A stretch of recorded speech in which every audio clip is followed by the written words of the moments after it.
सबसे बड़ी, सबसे अहम चुनावी अपडेट आपको दे दें। तीसरा चरण है, 11 राज्यों की 93 सीटों पर वोटिंग होना है।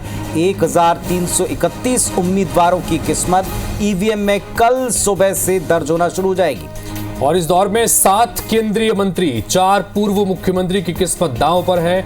गांधीनगर से गृह मंत्री अमित शाह चुनाव मैदान में हैं। अखिलेश और डिंपल यादव की सीट पर भी वोटिंग होनी है। इधर मध्य प्रदेश की 9 और छत्तीसगढ़ की 7 सीटों पर भी इसी चरण में वोट डाले जाएंगे।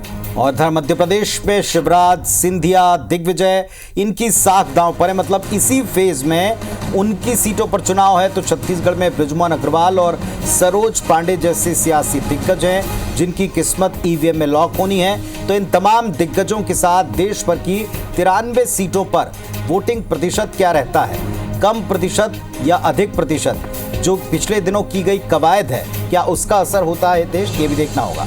बिल्कुल, चूंकि अब तीसरे चरण की तरफ अब चुनाव आगे बढ़ चला है। इससे पहले 2 चरण संपन्न हो चुके हैं और इसके साथ ही लगभग देश में आधी सीटों पर वोटिंग कल संपन्न हो जाएगी। तो बहुत महत्वपूर्ण फेज है।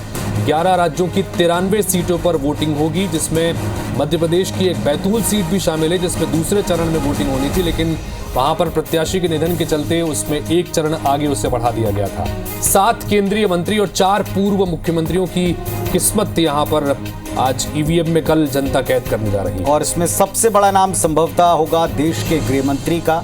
अखिलेश और डिंपल यादव की सीट, इन पर भी वोटिंग होनी है। नेशनल बड़े नाम है। इसके अलावा प्रदेश में भी कुछ बड़े दिग्गज हैं जिनकी किस्मत कल ईवीएम में लॉक हो जाएगी।